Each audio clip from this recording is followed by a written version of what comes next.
Hey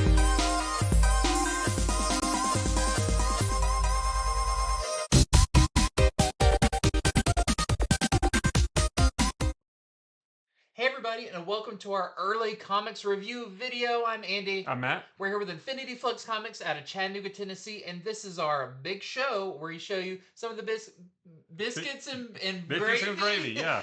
Some of the biggest and best books that are coming out this week on Wednesday. But there's a little asterisk next to that, much like Thunderbolts. Right. And you will learn what this is way before you learn what that is. For sure, yeah. So we have not yet received our books from Lunar Distribution, which is DC Books, Image Books, Mad Cave, Oni, all that kind of stuff.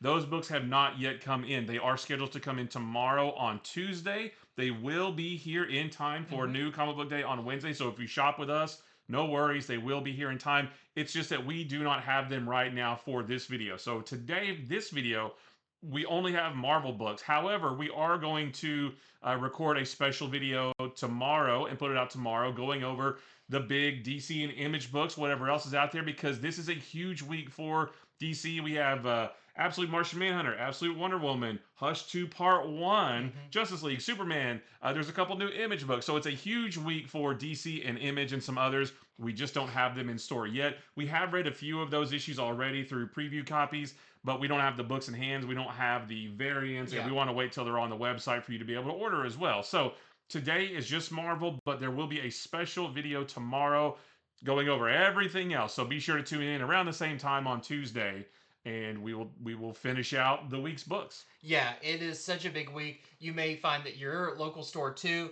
is running a little behind all of that because it is the biggest DC week of the year. And so they're running a little bit behind. It's all good, and they'll be ready, like you said, for Wednesday. But that just gives you an extra show to watch tomorrow that will be just focused. We can spend more time talking about Absolute Martian Manhunter and Hush and all of that. So you come out on top. Yeah, so you're welcome, I guess. You're welcome, actually. Yeah, but and again, it's not just us. Like this impacted lots of different stores, and it's just kind of having to roll with the punches. Absolutely, but that's what we're here to do, and we do have stuff to talk about. So, gonna start off with some really awesome books already from Marvel this week. Yeah, so we are going to start off with Ultimate Wolverine #3. This is my favorite issue of the series so far. This issue is the first appearance of this universe's version of Gambit and Kitty Pryde, and one other character who we know very well from the 616 universe, but I'm not going to tell you who that is. You'll have to read it to find out who that extra character is. But in this one, the Winter Soldier, who again is Logan in this, they don't call him Wolverine, he's the Winter Soldier. He has been sent to infiltrate an opposition base in search of two members of the opposition, who you might guess are Gambit, and they call her Catherine Pryde in this. They don't call her Kitty. But they're trying to get at Gambit and Kitty Pryde because those two have carried out several successful missions against the Eurasian Republic. So we got to get rid of those guys. They're hurting our operation. They're the resistance. Right. So the Winter Soldier is successful in infiltrating the base, and I actually don't want to tell you anything more than that because there is some really cool stuff that happens once he gets in there. Obviously, I don't think it would be a spoiler to say there is a confrontation between Winter Soldier and Gambit and Kitty Pryde. What is that confrontation like? I'm not going to tell you. I want you to read this for yourself. It's very action-packed, though. There are teeny tiny little seeds that are planted of Logan's backstory before he was turned into the Winter Soldier, which I think are very exciting. I can't wait to see that explored. And again, what is that interaction like when he sees Gambit and Kitty Pryde, and when they see him as well? Like it's very, very cool. Fantastic artwork. Like I said, my favorite issue of the series so far. And I can't wait for you guys to read it. Like you said, there's also another character that definitely throws like another element into this that I'm really looking forward. What I also liked is, this is Kitty and Gambit, and they're the ones Kitty does walk through walls. Gambit throws cards, but seems like they have a much harder life than they've seen some things. Yeah. But I thought it was really cool, and like you said, the action in this is great. I feel like this maybe has the most story out of the first 3 issues so far. Issue number 1 and 2 were kind of set up of what is this Wolverine like in this Yeah. world, and him out on a hunt and all this. Yeah. This really starts getting into who are going to be the other players in Hmm. this book. And that other surprise character is also very similar to it's that character as well, Right. so it's the one from 616. Yeah, and I made a note too that everything about this is seems much closer to the X-Men that I'm familiar with, uh as opposed to whatever it is that's going on in Ultimate X-Men. Like this, I read this and I was like, oh, okay, now, yeah, that's what I want to see. That's what makes sense to me. So a fantastic issue. I Yeah. can't wait for to see where this all goes. So we've got our A cover right here, and we've got some cool variants. This is the Manhanini variant. We have the Lionel Francis Yu variant with Colossus. I love Colossus with a beard. Yeah. And then we have the 1 in 25 Nick Klein variant that we're selling for $19.99. I like the different versions of his suit too. He has the open mask and he always has his mouth covered, You're but right. you see him in both in this one where he has the full thing covered, and Yeah. then you also see it where he just has the lower half of it. There is a part where obviously he's using his sense of smell to try to track down some people. I keep thinking, wouldn't the mask hinder that? Like, wouldn't you want to take that off so you could have It the traps the full? smell and you can I really guess so. observe it. Yeah, I guess. But yeah, I am super excited where this series is going to go, Yeah. because it definitely um, now has some legs to it. They're Right. going places. Yeah. Well, speaking of Ultimate books, we have Ultimate Spider-Man number 15. So this is really cool. The previous 3 issues of Ultimate Spider-Man, at least definitely the last 2, the Craven story has been very, very heavy. I still don't want to give away what happens in part 2 of it, but this definitely changed the world of Ultimate Spider-Man pretty significantly. And there something happened that seems like maybe Spider-Man's identity and the identity of his family is now a known thing, at least to the people you don't want knowing Yeah. that information, and they are getting out of town to basically on the run. So this one picks up. They are in Utah. Peter and Mary Jane and their kids RVing with a kind of a caravan of RVs, Yeah. which is really fun. And they're all like the different rows. They talk. Somebody's like, "Oh, those are the people who are like out here because of aliens. Mhm. These are the There's like different little cliques or something. yeah." Yeah. And which really works because Spider-Man's out there also in hiding, but they're out there, they're having a good time until they are informed, because they're looking for places to go hike and everything, and they mention a place, and kind of one of the people they've met there says, "Oh, you don't want to go there. A lot of weird stuff's been happening there. There's been people disappearing. There's an old abandoned military base. There's been a lot of geological activity out there. Just Yeah. stay away from it." They said there's like weird sounds. It sounds like the Earth itself is moving. Yeah. I mean, it's not, going into it, you see the cover, Yeah. what's going to be going down here, but it is a really cool build up. Hmm. I will say, I don't think it's a spoiler, but at this point, Peter does know that his son also is wearing the Pico suit, and I like that. It's not a long drawn out thing. Right. You kind of pick it up after the fact where he already knows about it, and you get Yeah. some really good conversation Yeah, around yeah, that. they have a good discussion about it, and I think, and that's not a spoil. Those preview pages of them Yeah. talking about it have been released online, like officially. Yeah, it's a cool thing though, and it's not one of those things where it's like you need to take that off right now. It's like, what, if you're gonna do this, maybe we need to set some ground rules, that Yeah. kind of thing. Yeah, I thought that was great that it's, Peter does trust his kids, Right? and Yeah. all of that was Mhm. really cool. But this is, of course, I'm not going to say it out loud, but the villain on the cover is a major part of this issue. And it's really fun. Like I said, it's not really a super big on the overall story of the Maker and the Council and all of that, but it is a really cool issue of kind of what I wanted at one point is like what's the kind of an adventure of Ultimate Spider-Man? Every issue pretty much has been pretty grounded in the big story of the Ultimate Universe, but this is like if this was an ongoing book, one of the adventures that Spider-Man would be on. And I think that's really fun. You get to hear him quip and do all that kind of stuff. But at the end of this, there is more with Ben and Jonah as they are confronted by Kingpin about the paper and all of that, which feels a little bit more like, okay, this is a little bit darker and a little bit more mysterious, a little bit more about the larger story of the universe. Yeah. But overall, this is a really fun issue. David Messina does the art on this one, and I thought it was great. I think it's really fun. I love it's really bright. Like they're out in the middle of the day. It didn't feel like a lot of, especially like the Savage Land stuff and all that was very heavy. And this is like bright, fun Spider-Man adventures. Probably more bright and fun than Amazing Spider-Man has been in quite a while. So once again, highly recommend it. Continues just to be a fantastic book with Ultimate Spider-Man number 15. And we've got, of course, some variants. We've got this Sandoval cover, which is really fun. Maybe you get an idea on there of who they go up against. But there's more to that story too that's really cool about this version of him. And it was you first this time. I know, I knocked something over first, but I caught it with spider-like reflexes. So there's the Sandoval cover.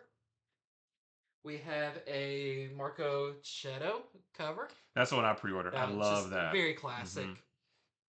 We have a Ryan Gonzalez variant. And yeah, that not to this colorful and happy look, but that's kind of the setting of this. It's the vibe. It's the vibe. And then we also have a 1 in 25 Simon Bianchi variant as well that we're selling for $12.99. All right, next up, I've got Godzilla versus Fantastic Four. It says number 1. This is really just a one-shot. Now, this is the first issue of the 6-issue miniseries of Godzilla taking on just different characters in the Marvel Universe. It is not one story told across 6 issues. Each issue is its own one-and-done story featuring different heroes from different eras. So if you don't want to buy the whole miniseries, but you want to buy the one with Fantastic Four, you absolutely can. The one of them is Godzilla versus Spider-Man. If you only want to get that one, you can. Each one, but none of these issues connect with each other. It's just fun stories of Godzilla going up against different heroes. This one is written by Ryan North, who is the writer of the current Fantastic Four run. It's been awesome. John Romita Jr. is your artist. And in this one, Godzilla just suddenly arrives in New York City and starts smashing up the place, right? He's walking all over buildings, and the Fantastic Four, show up to try to stop him. But their problems don't end there, because King Ghidorah also shows up, and all of this is in the solicitation as well, so I'm not spoiling anything in the book. But King Ghidorah shows up with the power cosmic that Galactus gave to him. And so, the Fantastic Four can barely deal with Godzilla himself. And now King Ghidorah comes up with the power cosmic. That's even worse. However, the Silver Surfer shows up as well. And he lends a hand. I was trying to remember what I said. He lends a hand in a pretty unconventional way. And so you've got the Fantastic Four, you've got the Silver Surfer, you've got Godzilla and King Ghidorah smashing up New York, all this like big power. There's a lot of big like double page splashes and a lot of big images of Godzilla with his atomic breath and just like big action in this. And again, it's one and done. So by the time you get to the end of the book, you're done with the story. And I mean, it's just really, there's nothing more than that to it. It's just Godzilla smashing up the place and and the Fantastic Four and Silver Surfer trying to stop him. And yeah, it's really, really fun. I don't think like any of the one-shots either are like in continuity with each other. Right. It doesn't seem like that. Yeah. And they all take place in different time periods. Yeah. And that's right, because I should have said this actually takes place not too long after Fantastic Four number 50 from back in 1966. Just a little bit after Galactus showed up for the first time. The Spider-Man one takes place right after the original Secret Wars, when Spider-Man comes back to Earth and still has the alien costume on, but he doesn't know that it's an alien or symbiote yet. So yeah, all different eras, different heroes. Buy whichever ones of these you want and just enjoy a really fun, simple, fun, action-packed story. I would love if they did more stuff like that. That's just a series of like, here's one story set at some time in the character's history. Yep. Enjoy. Yeah, absolutely. So this was a lot of fun. This is our A cover right here. We have some really cool variants. So this is the wraparound Lionel Francis U variant. So it says it has all the other heroes on it. Trust me when I say this is only the Fantastic Four. None of these other heroes show up. We have this Nick Bradshaw variant. I love this Scotty Young variant with Ben Grimm dressed up like Godzilla. These are what the fight poster. I can't remember what the name of these are, but Yeah. the fight poster. There's one of these for every issue in the series. I really like that one. And then we have this 1 in 25 that kind of looks like I don't think that's a Bon Coelho. Maybe that's a Bon Coelho. I No, think is that's who it looked like to me from yeah. back here. This But may be a Bon Coelho 1 in 25 variant that we're selling for 14.99. well, I've got a really fun another one shot. This is Pooluminati #1. So this is a one shot. I think it's to kind of celebrate the April Pools Day. They've been doing variant covers and stuff for that. But this one is a fun story, but it does kind of you could squeeze it in between some of the ongoing issues of Deadpool right now because it does involve Deadpool and his daughter. This is written by Zach Gorman, and the art is by Todd Knock, who I love, and I love seeing Todd Knock do a whole book. Yeah, he's great. But Deadpool and his daughter Ellie are trying to make a sizzle reel for their. It's like a mercenary company, isn't it? Isn't that what they with Yeah, Taskmaster? yeah, Mercs for hire. Yeah. Yeah. Which is really funny because they're trying to get the perfect shot of Deadpool like splitting someone in half and it falling. It's like, oh, they look too asymmetrical and stuff. But it's really funny. All of a sudden, though, a portal opens up and a kind of mysterious looking, like you can tell it's Deadpool, but he's got a hood on. He's got a different mask. He's, definitely like, oh, this is a different universe version of Deadpool. Comes out and is basically like, I need you two to come with me because there's a job, that involves the multiverse. And of course, Deadpool's really into it. Ellie's a little bit more hesitant, like, you don't know who this guy Mhm. is or if you should follow him. But of course, they go along anyways, where they are led to the secret base of the Pooluminati. And it's really fun. I won't say where the base is, but it's, yeah, for Deadpool, you can imagine this is pretty accurate. But when they get there, he is introduced to all the other Deadpools from different realities there.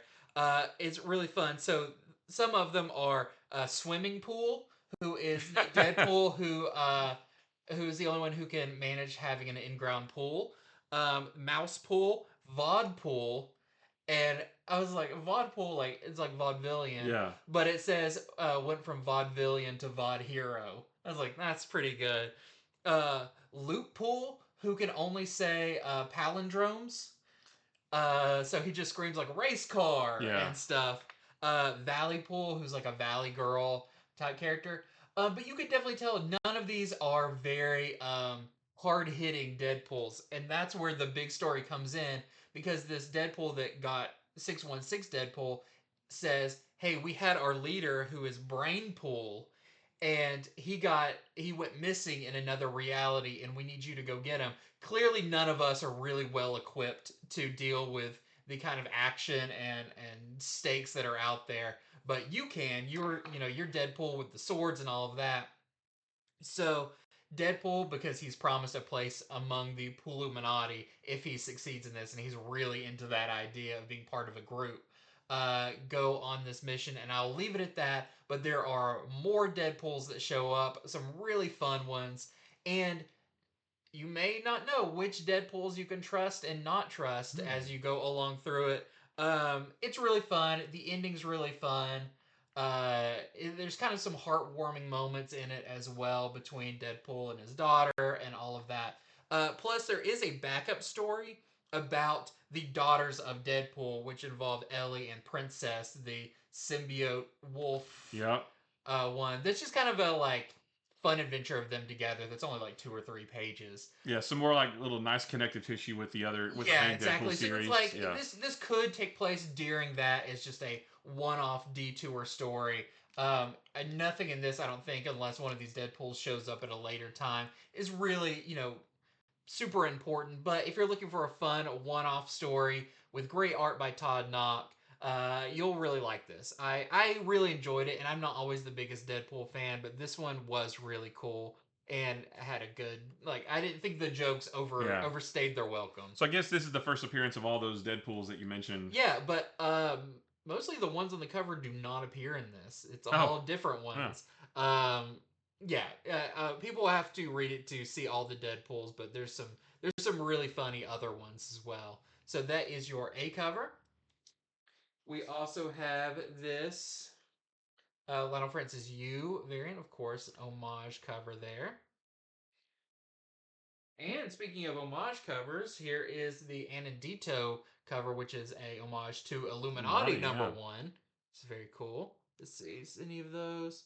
Yeah, I guess Mouse Pool's on this cover, but that's kind of one of the only ones that's part of the Pooluminati. And that is it. Oh, nice. Okay, well, next up, I've got Thunderbolts Doomstrike number 2, continuing to tie into the One World Under Doom storyline.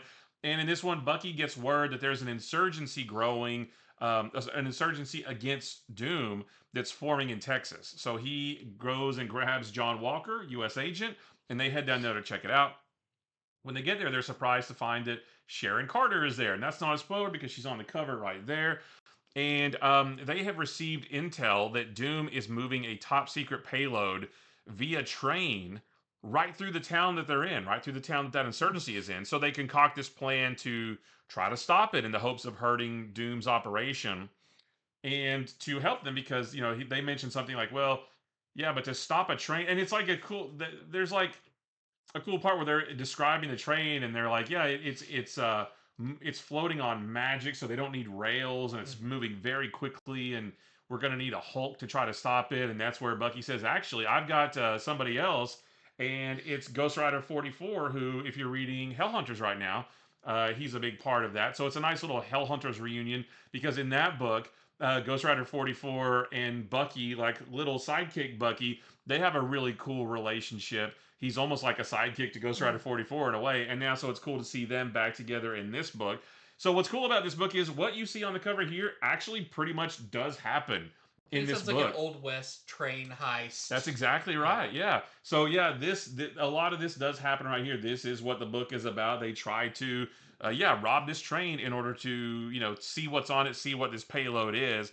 And I'm not going to tell you. We do find out what the payload is. I'm not going to tell you what it is, but it's very interesting. It made me think. Oh, wait a minute. What is Doom planning on doing with You have that? to tell me after this what it is, because if you're reading One World Under Doom, the main book, it doesn't really seem like Doom's doing anything bad. Yeah. But it does seem like in some of the spin-off books that maybe we're learning a little bit more of some of the hidden plans. Yeah, well, I have a note about that. I said that I really do like this tie-in series a lot because over in the main book, and we've talked about it a lot, in the main story, it seems like everything Doom is doing is actually pretty okay. Like all the citizens of the world are better off because of what he's doing. There's nothing really bad going on. However, it's in the tie-ins, and not all of them, but like this one especially. Like in this tie-in, that's where you're seeing some weirdness, and I like that it's in a tie-in because it's like, oh, maybe it's a lesser known book, so all this stuff is kind of happening in the shadows. On the surface, in the big story, you're supposed to think that everything's fine, but in the shadows, in the smaller books, that's where the crazy stuff is happening. So yeah, I can't wait. I mean, I've been enjoying this. I really like Bucky. It was cool to see Ghost Rider 44 in this again. U.S. Agent Sharon Carter doing some cool stuff. So yeah, this is a really fun one. With Marvel events, not all tie-ins really have a lot to do with the main story, but this one does. So, I recommend. We're enjoying the main story so far, and I also do recommend reading this tie-in series because it's a lot of fun, and it may have some ramifications for the bigger story. So there's your A cover right there, and we have this variant by Vincentini. Nice Bucky on Ghost Rider 44 the Pike. Yeah, really cool stuff. And there's some other things that happen in here that I didn't tell you about, but yeah, really cool stuff. I like this a lot. Speaking of books I do really like, it is Red Hulk number 2. I've been excited about this book since they announced, since we learned there was going to be a new Red Hulk book.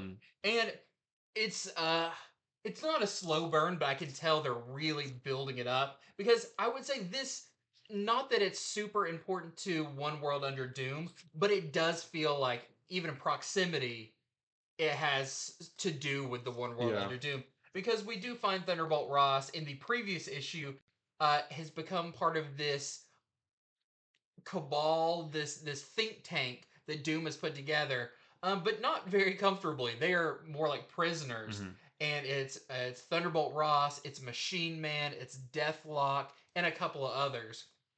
But in the end of the last one, we saw that Thunderbolt Ross was able to transform into Red Hulk to hopefully break him and them out. But we do learn quickly in this that he doesn't have a whole lot of gamma left in him since he's been secluded in the dark, away from anything. So he only has enough, you know, juice in his battery to really For do. one big feat, Yeah, basically. yeah. Yeah. Which there is some great action right at the beginning with Red Hulk versus some Doombots. But soon, you know, there is an unlimited supply of Doombots, and Thunderbolt Ross knows he needs to get him and Machine Man, who's only working, I think they say at like Yeah. 20%, uh, and Deathlock, they all have to manage to break out. I don't want to say too much after that, but it's a very like we've got to go, or you know we're out of luck Yeah. because the clock's ticking. So this issue probably takes place over the course of like 30 minutes. Yeah. Like it is seriously them trying to, we got to get out right now. Yeah, I like this because it's continuing to be a really cool prison break story. Because in the first issue they escaped their cells, but they still weren't out of the And prison. now it's like, can you escape the hallway? Yeah, yeah, you got out of your cell, but can you get out of the prison itself? So that's kind of that's the second piece of this. And I feel like people should know, like, there's not a lot of Red Hulk in No. this either, but it's still a cool story. Yeah. And the thing that happens at the end, what you see at the end, is still very cool. And like I said, I'm just a sucker for a good prison break story anyway, so I still really enjoyed it. Yeah, actually, this one and the Thunderbolts Doomstrike probably my two favorite Yeah. tie-ins so far. And I do think when we do get, you know, Red Hulk at 100%, it's going to be probably an entire issue of Yeah. just him raging on Doombots or Yeah. something. Because yeah, where you see it's a lot of like back and forth. You're like, oh, something's about to happen, and then you know, he hits another wall of, Yeah. oh, not yet. But it's done in a way that's fun and it builds the tension. Yeah, I do feel like there's a story reason why he can't just like be Red Hulk all the time, Yeah. because part of this is like them escaping their prison, and Yeah. if he was just Red Hulk all the time, he would just smash through the wall and that would be it. Yeah. So there is a logical story reason for it, and it works. Yeah. Yeah, it's very fun and creative, so I like it. Yeah, I would definitely hope maybe by issue 5 or 6 that we've Yeah. got a significant amount of Yeah. Red Hulk in it. Oh, that's right, because this is ongoing, isn't it? This is ongoing, Oh, yeah. I forgot about that. Which I am also very excited Yeah, about, because yeah. I do believe Red Hulk deserves his own series. Mhm. And yeah, really fun book. The art is really good. So there is your A cover. I got this variant. This is the Nick Bradshaw variant that connects with a cover with Thing on it on the other side. Is that the Thing #1 book that doesn't come out till May? It's gone back and forth. I think originally it was a cover of Thing #1, but now I think it's a cover for Red Hulk. But I don't remember if it comes out with this issue or the next issue. If it's this issue, then we're sold out of it. Or Right. don't have any I of didn't it. see any when we were Yeah. pulling these. So we'll have to check up on that, because it is a little weird they would do like two halves of one involving Thing, who's not in this book. Yeah, yeah. Thing is not in this book at all, so don't get excited about that. I was trying to look Yeah. and see. Oh, the Thing variant is with this. It is this issue. Yeah. So very weird. I think it was supposed to be with the Thing #1, but that got so delayed. I think that doesn't come out until May. That's right. So yeah. And we also have this really nice Tony Daniel incentive. This is a 1 in 25. We are selling for $24.99. That's really nice too. Yeah. All right. Next up, I've got Doom's Division #1. This is another One World Under Doom tie-in, although this is going to be, I think, a 5 or 6 issue miniseries. Because we said Doom. Yeah, right. And I'll be saying it more a little bit later, but this is written by Yoon Ha Lee, and the art is by Minkyu Young. And this issue starts off with a really pretty cool action sequence of Tiger Division taking out a statue in the middle of Seoul that's somehow come to life. That just kind of gets us warmed back up to Tiger Division, because we haven't seen them in a while. But I will say that most of this issue is actually the team weighing the pros and cons of Korea, which is the country they're based out of, supporting Doom's agenda. Like they're like Korea, the country of Korea is going along with it, you know. And they feel weird about that because they are kind of agents of the country and they're not quite sure how to feel about that. Um, they do get some new members added to their team in this as well. It's not new characters, it's not first appearances. It's pre-existing characters, but it's cool that they're there as well. So I can't wait to see what how they interact together.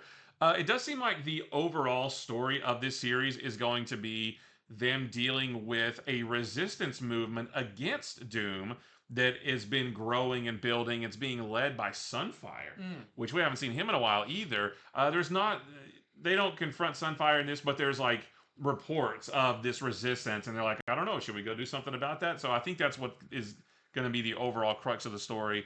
Marvel Rivals fans, you will be happy to know that Luna Snow is kind of a central character to this, so that's cool too. Yeah, so just a really cool. If you like the characters of Tiger Division, you know you're gonna like this, and it's an interesting quandary of we don't really love what Doom's doing. What should we do about it? That kind of thing. So yeah, we'll have to see where it all goes. But we have our A cover right here. And there's several variants for this.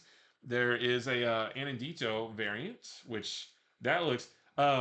This actually reminds me. So that's Luna Snow right there with the Doom mask. They don't put Doom masks on, but it's just a. But this reminds me of Superman 3. Oh yeah. Where what's her name gets sucked into the machine and she gets like turned into a robot. That's exactly what that looks like. And when I saw this, it reignited like that little like suppressed PTSD that I had because that used to freak me out when I was a kid. This is our Marvel Rivals variant right there. So gamers, you'll like that one. Here's our Peach Momoko variant. And then this one's really cool. I like this. This is the Rose Besh cover.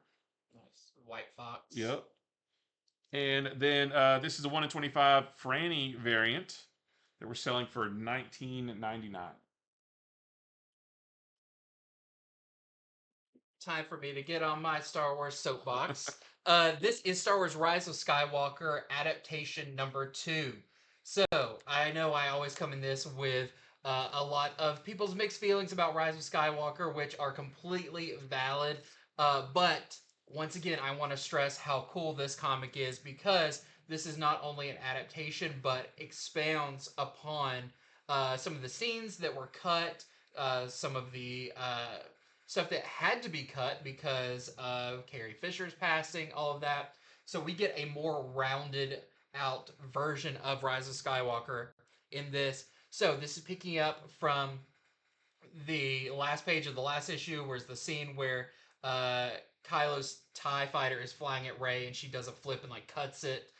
So that's kind of where we are in the story. This also has the moment where there's kind of the tug of war between Rey and Kylo on the shuttle that supposedly has Chewbacca in it, and then Rey gets angry and electricity comes out and blows up the ship.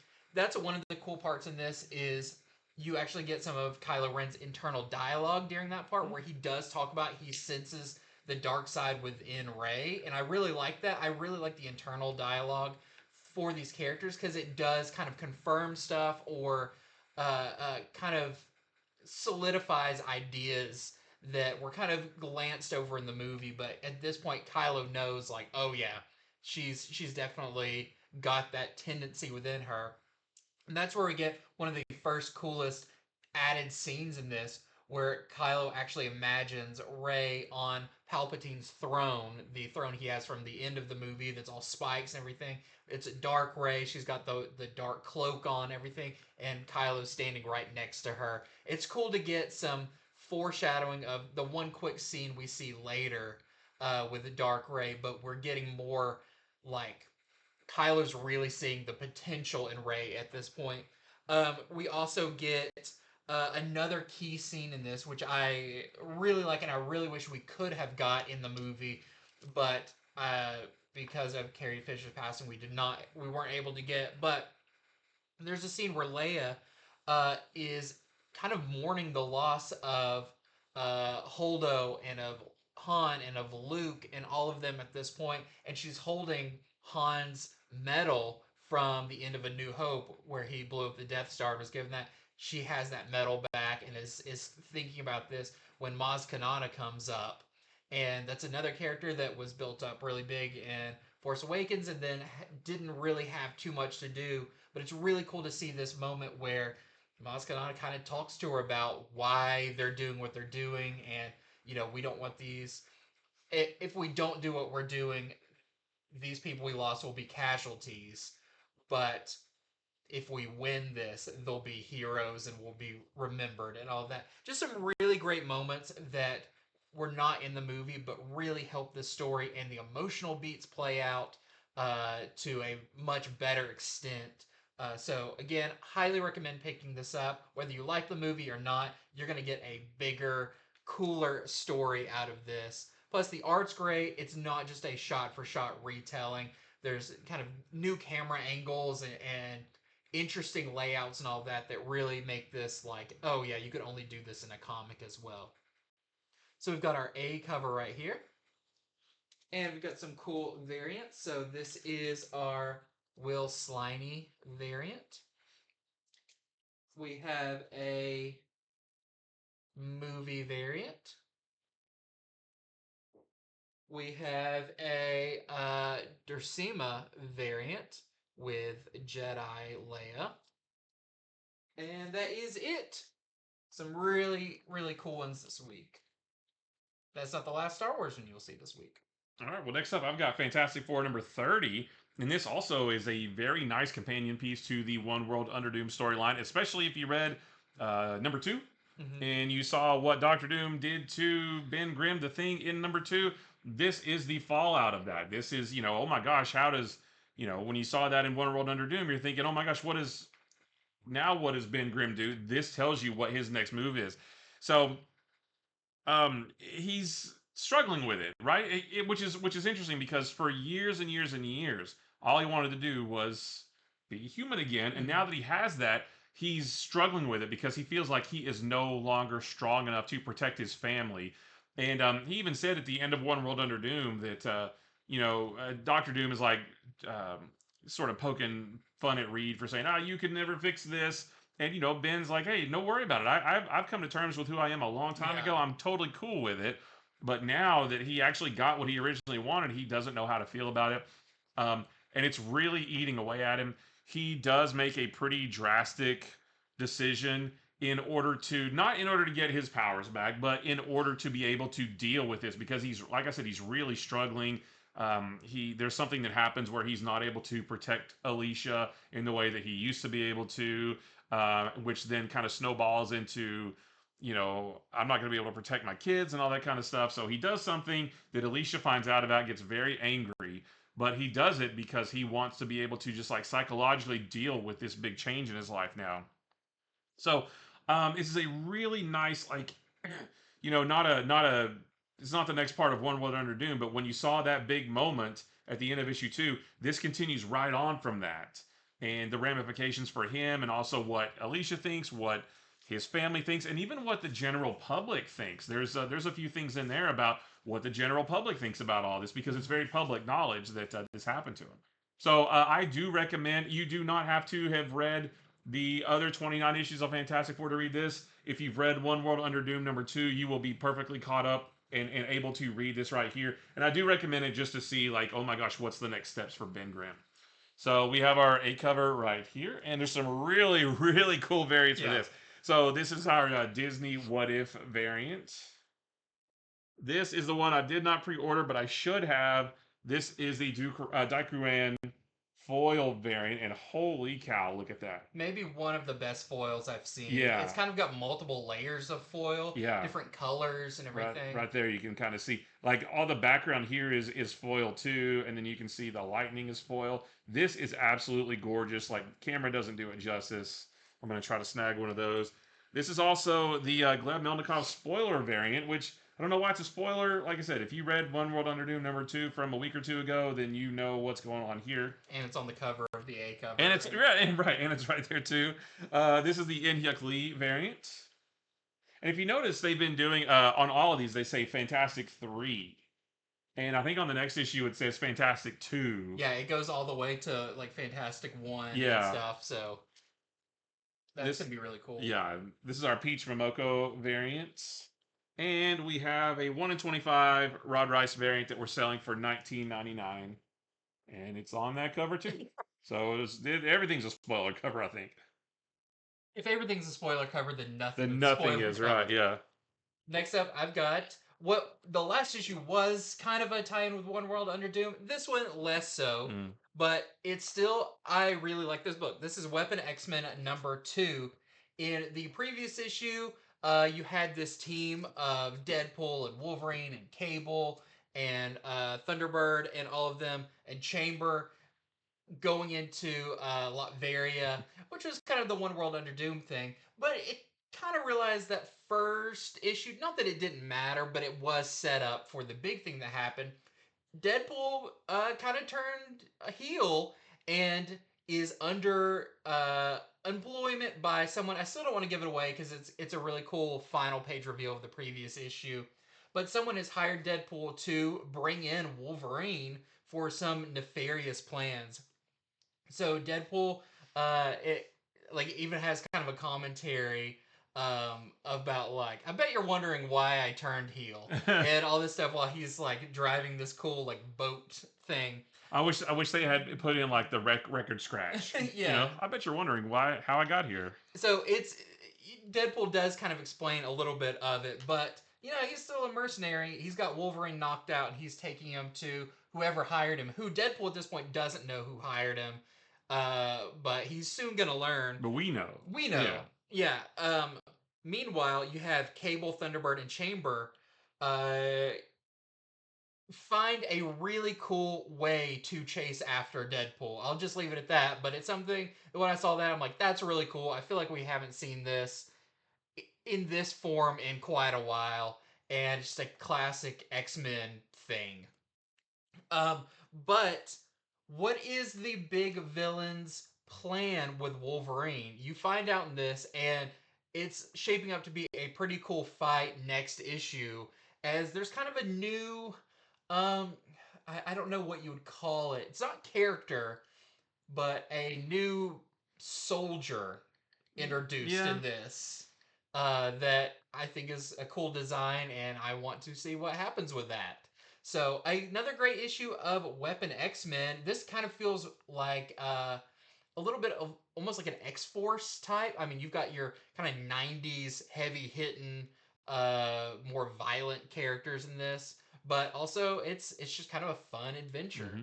So that is the only cover I have right now for Weapon X-Men. All right, I've got X-Manhunt Omega, which is the conclusion to the X-Manhunt storyline that was 7 or 8 parts long and went really fast because we got like 3 or 4 parts all in a week over the last couple of weeks. And in this one, Professor X and the person who was in the last Krakoan egg, I'm not going to tell you who it was. It was revealed last week in that issue of X-Force. But Professor X and that other character prepare to take off into space because they want to go rescue Professor X's daughter, who is the one who sent him a distress signal in the very first part of this crossover, which is why he broke out of the prison in the first place.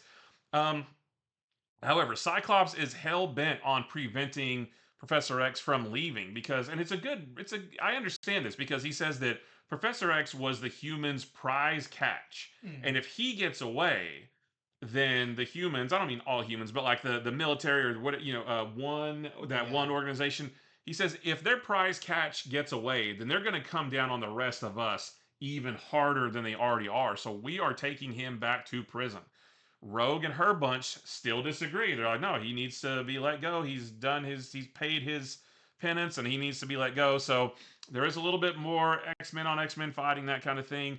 But there is a definitive ending to this. And I'm not going to tell you, does Cyclops get his way and they send him back to prison? Does Rogue get her way and he goes off into space? I'm not going to tell you what happens with that. But I will say that at least part of this story, there's at least seeds of this story that are going to continue on, kind of sort of continue on into the upcoming Imperial story from Jonathan Hickman, which I didn't see that coming, but Imperial. Yeah, so and that story is basically a lot of galactic leaders get taken out or assassinated, I think, and which leads a big power vacuum in the cosmic side of the Marvel universe, and so it's going to be a big cosmic story. And this doesn't it doesn't launch that or anything, but like bits and pieces of this story will continue on into that story, which I think is actually pretty cool. I like that little bit of connective tissue there. So yeah, if you read all the other parts of X-Manhunt, do not miss the conclusion right here. This is $6.99, but it's oversized. It's not just a regular 22-page comic. There's different artists. There's Gleb Melnikov, Federico Manson, and Enid Balam are the artists in this. There's some really good art in this. I really like a lot of the artwork in this. So yeah, just do not miss the last part if you got all the other ones. There's our A cover, and we have this really nice 1 in 25 David Marquez variant with Rogue that we are selling for $24.99. Yeah, it's interesting now that that's over to look back on it and think like, could you have read like part one and then that and kind of got it? Yeah, I mean, I think maybe like the issue of X Force and maybe X Factor before it were kind of necessary. Yeah. A couple of parts maybe could have been, because a couple of parts were like one part was about him finding his helmet, Yeah. but a couple other parts of it were pretty important. Yeah. Yeah. Well, next up for me, I have Amazing Spider-Man number 70. Not a whole lot to say about this other than it is the final issue in this run of Amazing Spider-Man before the big relaunch with number 1, which is 2 weeks, so April 9th. April We were wrong 9th. about that last week. It's April 9th. April 9th will be your new Amazing Spider-Man number 1, but this is written by the writer who's going to be doing that, Joe Kelly. So, again, not a whole lot to say. This wraps up the Sidorak story. You do see more of Spider-Not, who was teased at the end of the previous issue, which you see a lot of him. Yeah, it was Spider-Man who got the power, kind of the Juggernaut power.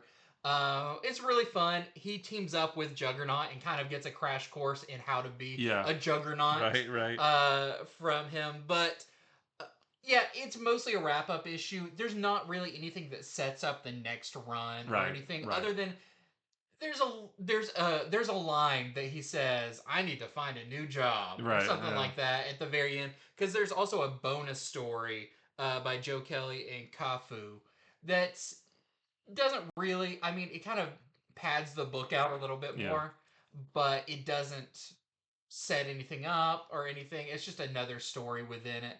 So you've got some great Ed McGuinness art in here. I was gonna say the artwork in this, like, say what you will about the story, the artwork in this is gorgeous. Yeah. There's a 2-page spread with some double Juggernaut that is really, really cool. The artwork is in the colors, like, put the story aside, but at least look at it. Like, it's beautiful. Yeah. So we'll be really excited to read Amazing Spider-Man number 1 in 2 weeks when that comes out.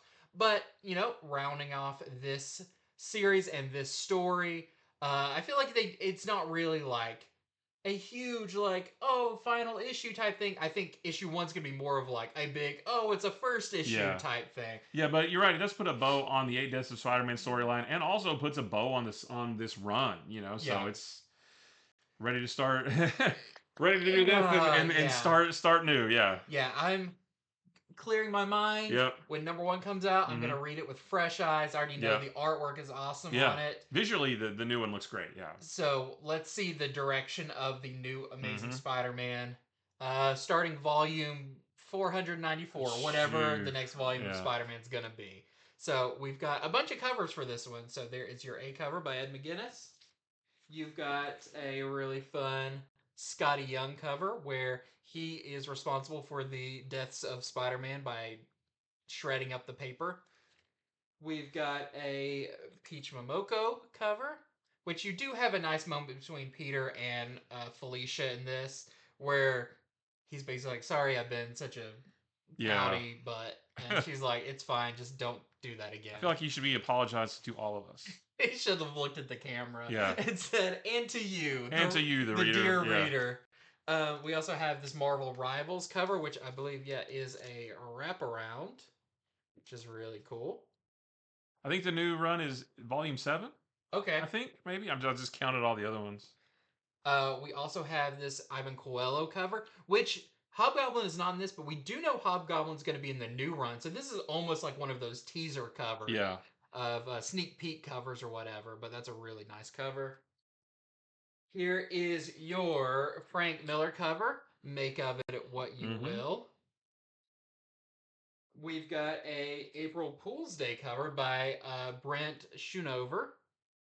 Nice homage there. Deadpool's not in this issue. Nope. Disclaimer. We also have this 1 in 25 Baren's cover selling for $19.99, which is very cool. Can't wait for the Marvel Legend version of Oh yeah, that'd be great. I bet uh, they will make one. Yeah. Spider-Man. Yeah. We've got a 1 in 100 Scotty Young kind of blank sketch for $89.99. And lastly, we have a 1 in 100 Frank Miller Virgin cover for $84.99.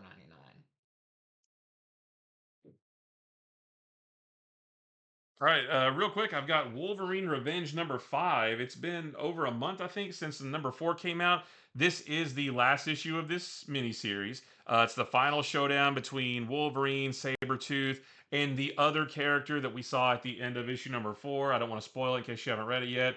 But I mean, it's a very big, just action-packed issue. Like it's a whole big fight. I mean, it's a big, like I said, it's a big showdown. Wolverine. It's big. The final confrontation between Wolverine and Sabretooth. The final confrontation between Wolverine and that other character. Um, a very it's a very interesting ending for Wolverine in this series. And again, this series is its own continuity, so it's not connected to anything else.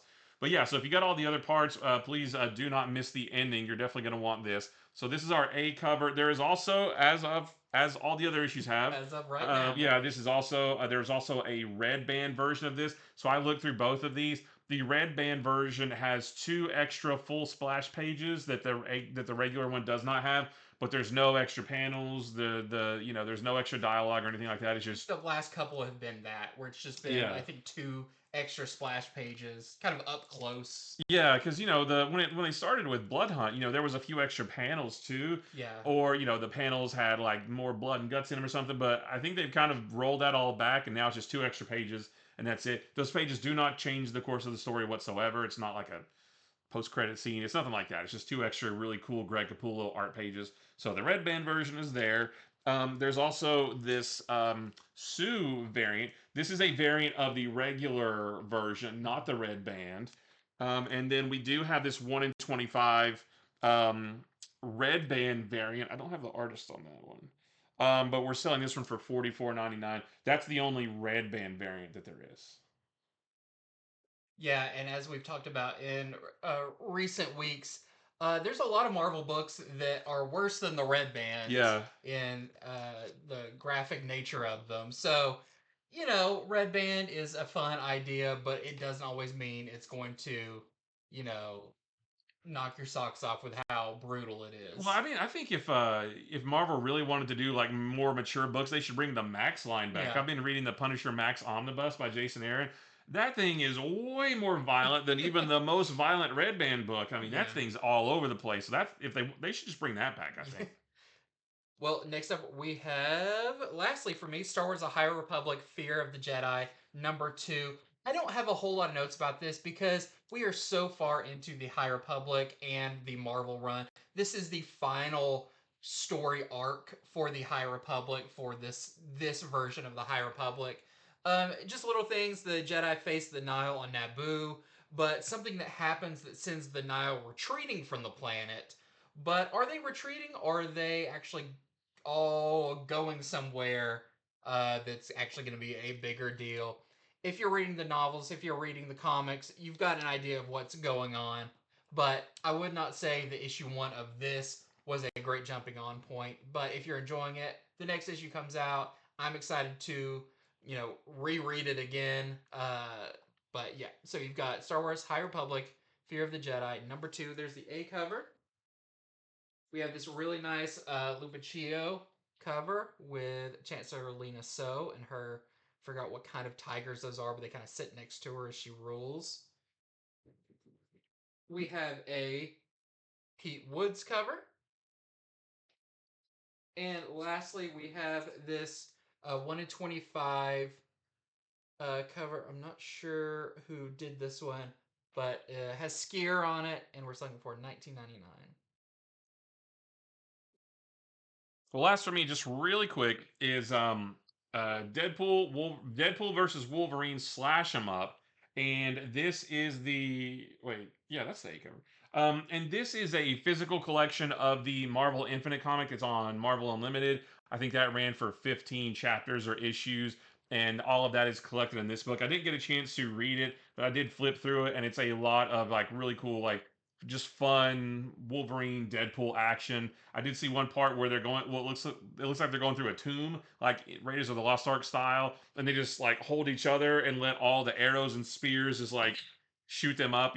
So just a lot of like zany Deadpool Wolverine stuff. So if you read the digital comic and want the physical version, or if you haven't read the digital and want the physical, you can pick this one up as well. It's just a one shot. It's just a one shot. Yeah, it's $5.99, but I think it's a little thicker too than a regular size, so you get a little bit more book here. That's the A cover, and we have this really cool Mark Bagley variant also.